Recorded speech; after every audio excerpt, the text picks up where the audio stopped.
बिस्मिल्लाहिर्रहमानिर्रहीम, अस्सलाम वालेकुम। आज मैं आप लोगों के लिए आलू बुहारे की चटनी बना रही हूँ जो कि शादियों में बनाई जाती है और जिसे हर कोई पसंद करता है। आज मैं इसी की रेसिपी आप लोगों के साथ शेयर कर रही हूँ कि आलू बुहारे की चटनी कैसे बनाई जाती है और सेव की जाती है। जिसके लिए मैंने लिया है आधा किलो आलू बुहारा। ठीक है, आपने इसी तरह का खूबसूरत सा और रेड कलर का आपने ये आलू बुहारा लेना है। आधा किलो है मेरे पास। पैन मैंने चूल्हे पे रख दिया है और इसके अंदर मैं डाल रही हूँ 1.5 से 2 गिलास पानी और इसे मैं कवर कर रही हूँ ताकि कि बॉयल आ जाए।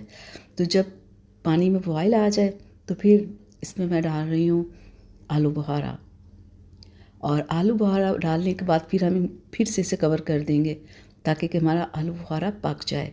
तो 10 मिनट के बाद मैंने चेक किया तो ये देखिए काफ़ी हद तक हमारा आलू बुहारा पक चुका है, लेकिन ये भी बिल्कुल तैयार नहीं हुआ, अभी इसके टाइम लगेगा। तो इसमें मैं डाल रही हूँ हाफ़ कप चीनी का। चीनी कम या ज़्यादा आप कर सकते हैं, लेकिन इतनी ही मिकदार में चीनी काफ़ी होती है, इससे बहुत अच्छा टेस्ट निकलता है। और हाफ़ टी स्पून मैंने नमक डाला है और हाफ़ टी स्पून ही मैं इसमें काला नमक डाल रही हूँ और हाफ़ टी स्पून इसमें रेड मिर्च का पाउडर और हाफ़ टी स्पून ही इसमें मैं डाल रही हूँ जीरा पाउडर और चुटकी मैं इसमें डाल रही हूँ काली मिर्च का पाउडर, ये ज़्यादा नहीं डालते। और अब मैं इसमें ऐड कर रही हूँ लेमन जूस। इससे चटनी ख़राब नहीं होती, पूरा महीना चाहे आप इसे खाते रहो।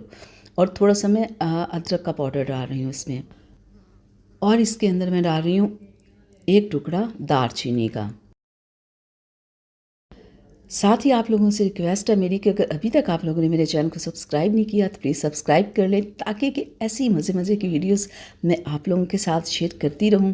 तो चलें एक बार फिर से हम इसे कवर कर देंगे 15 से 20 मिनट के लिए। तो ये लीजिए 15 से 20 मिनट हो गए। अब हम चेक करते हैं कि हमारी चटनी कहाँ तक पहुँची है। तो ये देखिए काफ़ी हद तक तैयार हो चुकी है। तो बस अब हमने सिर्फ 5 मिनट इसे और पकाना है। तो ये डन हो चुकी है।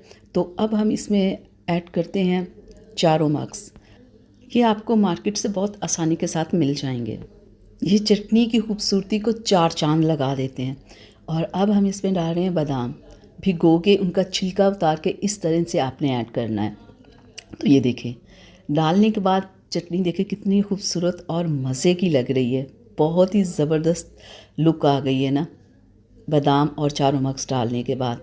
तो इसमें जो हमने डाली थी ना दालचीनी, इसे हम निकाल देंगे, नहीं तो इसका टेस्ट अगर बीच में ही रह जाए ना तो इसका टेस्ट और निकलता आता है जो कि चटनी के टेस्ट को बिल्कुल ख़राब कर देगा।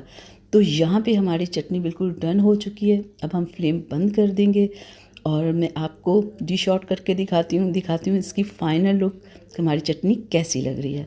तो बिस्मिल्लाहिर्रहमानिर्रहीम, अल्हम्दुलिल्लाह से माशाल्लाह से हमारी चटनी यहाँ बन के तैयार है। तो ये देखिए कितनी मज़े की लग रही है, बहुत ही अच्छी ये बनती है, खाने में इतनी मज़े की होती है ना कि अगर आप किसी गेस्ट को एक दफ़ा बना के देंगे ना तो वो कभी भी भूल नहीं पाएगा। इतनी ये टेस्टी लगती है और इतना मज़ा आता है ना इसे खाने का।